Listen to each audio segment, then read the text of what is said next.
Sur ce plateau, je reçois Dieudonné Mouchagaloussa, acteur de la société civile. Bonsoir et bienvenue. Bonsoir. Avec vous, nous allons parler d'abord des élections et de tout ce qui se passe au sein de la classe politique, des tractations, des coalitions qui se forment. D'abord, concernant les élections, avec tout le chemin qui reste à parcourir, est-ce que vous êtes confiant? Oui, nous sommes confiants parce que, disons, depuis qu'on a publié le calendrier électoral, nous, au niveau de la société civile et spécialement les panels des experts, nous suivons pas à pas, fait par fait, geste par geste, tout ce qui se passe par rapport aux élections. Et nous pensons que, étant donné qu'il y a eu un certain nombre de contraintes qui ont déjà été élaguées, donc le cap, vraiment, on va vers ce cheminement-là. Et on est sûr que si on tient compte du calendrier, si on tient compte de l'engagement, la volonté aussi de l'équipe actuelle de la CENI, mais également il faut prendre en compte la volonté du gouvernement congolais parce que jusqu'à ce jour, il faut le souligner, et là en tant que Congolais, je suis fier parce que tous les financements actuellement de la CENI proviennent du gouvernement congolais. Nous demandons effectivement que le gouvernement puisse encore faire plus et respecter les calendriers, les plans de décaissement. Même si nous avons appris que la Grande-Bretagne allait donner un coup de main. Oui, les promesses, il faut toujours les prendre dans le sens positif, mais je pèse bien les mots. Les promesses qui viennent des partenaires techniques et financiers sont toujours virtuelles. Je les pèse bien parce que depuis qu'ils ont souligné qu'ils devaient donner 170 millions de dollars, cet argent n'est jamais arrivé dans les paniers où il devait servir pour la sensibilisation, la vulgarisation et un autre appui à la CENI. On n'a jamais vu ça. Ils ont leur manière de pouvoir le faire. Et nous, en tant que société civile congolaise, nous dénonçons cela. Il faut que ceux qui donnent des promesses puissent le faire. Mais cela ne doit pas faire que le gouvernement lâche pour dire que non, il y a des promesses parce que les promesses restent des promesses tant qu'elles ne sont pas matérielles, tant qu'elles ne sont pas palpables, tant qu'elles ne sont pas visibles, tant qu'elles ne sont pas rendues donc précisément dans le mains de ceux qui doivent utiliser ça. Il faut prendre ça comme une promesse, il faut l'encourager, mais il faut souligner également que ce n'est pas parce qu'il y a des promesses qu'on doit faire des chantages par rapport au processus électoral. Alors lorsque vous dites que vous êtes confiant, alors qu'au sein de la classe politique, notamment du côté de l'opposition, on doute toujours de cette fameuse machine. Parce que le MLC, l'UNC et le PALU disent bien qu'ils peuvent bien aller aux élections, mais sans machine à voter.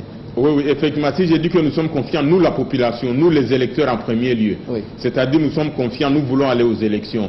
Mais les dangers qui est une contrainte politique, c'est peut-être ça qui va nous emmener dans le deuxième schéma par rapport aux alliances. Il faut souligner effectivement qu'il y a des alliances qui sont en train de se faire contre les élections. Les gens ne savent pas cela très bien, mais comme vous venez de le dire, jusqu'à présent, la CENI n'a pas encore obtenu l'unanimité pour l'usage de la machine à voter. Et là, j'en appelle effectivement à la centrale électorale de pouvoir faire une vulgarisation de cet outil important, mais aussi de sensibiliser la population.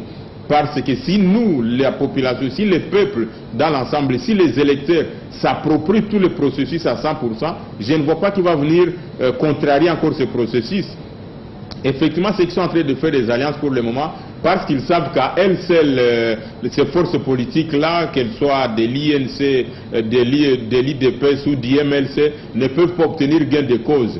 Il y a ceux qui pensent qu'ils sont en train de faire des alliances politiques pour des biens, mais ce sont des alliances politiques aussi qu'on est en train de faire contre nature. Contre nature, alors qu'ils disent que ce sont des alliances électorales. Oui, effectivement, ce sont des alliances électorales puisque nous, de la fameuse, du fameux, nous savons comment les hommes politiques réfléchissent dans ces pays parce que nous les suivons pas à pas et surtout en ce qui concerne cette question électorale, les alliances qui sont en train d'être faites pour le moment avec ces méga plateformes, ce ne sont pas des alliances électorales pour les biens. Ce sont des alliances électorales effectivement parce que ces forces politiques savent qu'à elles seules elles ne peuvent pas gagner. Elles sont en train de faire aussi entre autres des alliances pour contrarier le processus électoral. Notamment comme vous venez de le dire, quand elles vont se liguer contre la machine à voter, quand bien même, je souligne bien, l'organisation et la tenue des élections conformément à la Constitution, conformément à la loi organique, conformément aux prérogatives, c'est reconnu à la centrale électorale qui est l'organisation de gestion des élections. Cependant, il y a des contraintes politiques parce que ces alliances-là sont en train de se faire pour contrarier le processus électoral, notamment contre cet outil qui est d'une importance capitale dans la réussite du processus électoral, mais aussi et surtout dans la tenue de ces élections dans les délais. Parce que cette machine a beaucoup d'avantages, évidemment ce n'est pas ça le sujet du jour, mais cette machine a beaucoup d'avantages qui va permettre à ce qu'on puisse organiser les élections dans les délais, mais aussi limiter les moyens. Parce que vous savez, parmi les contraintes qu'on a déjà signalées, il y a les contraintes d'ordre financier. Or, avec la machine à voter, cet outil va permettre de faire un gain, de faire une économie, de faire une dispense d'à peu près 200-300 millions de dollars qui ne seront pas débloqués parce que ça va servir à un autre schéma dans la gestion de la République. Donc, ça permet à ce que la CENI puisse être souple, mais aussi, ça va résoudre la question de la logistique. Au lieu de déployer autant de tonnes sur le territoire national, avec ça, il est possible de déployer un petit nombre de matériels parce que le bulletin sera maintenant un bulletin réduit. Par rapport au volume de bulletins qu'on a, un bulletin de 59 pages, on aura un petit bulletin. Et donc, vous comprenez que c'est une machine qui a beaucoup d'avantages. C'est un outil important dans la réussite et la tenue des élections dans les délais, mais aussi dans la fluidité pour qu'on puisse avoir de bonnes élections. Mais maintenant, les hommes politiques, sachant qu'ils ne sont pas prêts pour aller aux élections, ils font semblant de dire qu'ils sont en train de faire des alliances électorales, mais malheureusement ce sont des alliances qui vont aller contre nature. Parce qu'effectivement, la première des choses que vous allez voir, je pèse bien les mots et je les souligne, et vous l'avez déjà entendu, ceux qui disent qu'ils ne sont pas d'accord avec la machine à voter. Donc dès qu'ils vont soulever cette question-là, puisqu'on ne peut pas aussi aller aux élections dans un climat crispé, on ne peut pas aller aussi dans les élections avec un climat de méfiance de tous les côtés. On ne peut pas aller aux élections avec déjà des germes de conflits au départ, pour ne pas avoir des conflits post-électoraux graves plus que ce qu'on pouvait avoir avant des élections. Je me fais comprendre parce que si on organise des élections pour avoir des conflits, ça ne sert à rien. Et donc, les alliances électorales pour le moment, ce sont des alliances qu'on est en train de faire contre nature pour contrarier le processus électoral et l'avenir nous donnera raison. Chaque fois que nous parlons au public, nous avons l'avantage de dire rien que la vérité et d'une manière objective. Ces alliances également ne sont pas seulement des alliances électorales, mais parce que ceux qui sont en train de faire des alliances, ils ont trouvé qu'ils ont échoué dans le schéma de chaos qu'ils avaient pour contrarier le processus électoral quand on parlait de faire une nouvelle transition. Permettez-moi, Jean-Claude, je termine. Quand on voulait faire une transition sans l'actuel président Joseph Kabila, c'est-à-dire c'était une transition anticonstitutionnelle. Je ne le dis pas pour dire que je parle pour le président Kabila ou pour tenir, mais je parle en tant qu'institution de la République, mais aussi en tant qu'un schéma démocratique dans lequel le peuple congolais s'est engagé depuis Sun City. Nous sommes convenus qu'on ne peut pas avoir des dirigeants qui ne sont pas issus des urnes. Nous nous sommes engagés qu'il nous faut une alternance pacifique. Nous nous sommes engagés que pour accéder au pouvoir, il faut passer par des élections. Et donc, ceux qui ont milité pour un schéma contraire à cette voie exprimée par l'ensemble de la population, à cette voie consacrée dans la Constitution, étant en train d'échouer, parce que c'est clair maintenant qu'on ne peut plus aller aux élections avec une transition qui n'a pas son nom, oui. Alors ils veulent faire une autre alliance pour faire pression, et à la fois contre le pouvoir actuellement, pour dire nous voici, nous sommes là, nous voulons aller aux élections dans ces conditions, et créer de nouvelles négociations, mais aussi un nouveau front contre la Commission électorale nationale avec le rejet de la machine à voter, et la conséquence directe, ça sera retarder les élections. Alors eux diront plutôt que c'est la majorité qui ne veut pas de ces élections parce que déjà, avec la question délicate de la duplicité des partis politiques qu'a approuvé le ministère de l'Intérieur, ça doit poser problème. Effectivement, ça c'est du côté de l'opposition. Nous, en tant que société civile, nous avons un regard de tous les côtés. Oui. Du côté de la majorité aussi, il faut signaler quand même, quand on regarde à l'intérieur de la majorité, on voit des alliances aussi qui sont en train de se faire en interne, soit disant qu'elles sont de la majorité, mais qui commencent à créer d'autres méga plateformes au sein de la majorité et en dehors de la majorité. Il y a lieu de se poser la question.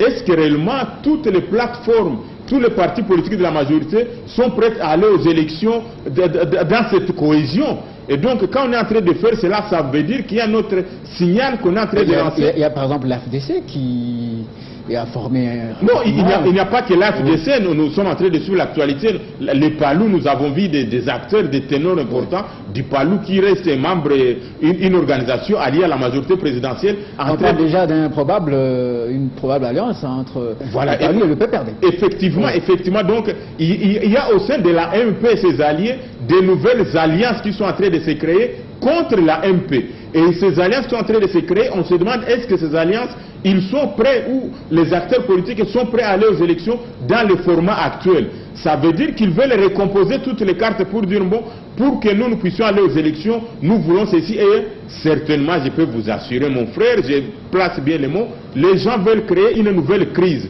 Tout simplement parce qu'ils ont vu, le chemin d'aller aux élections dans une transition qui ne dit pas son nom est en train d'échouer, alors on est en train de mijoter d'autres choses qu'on veut faire.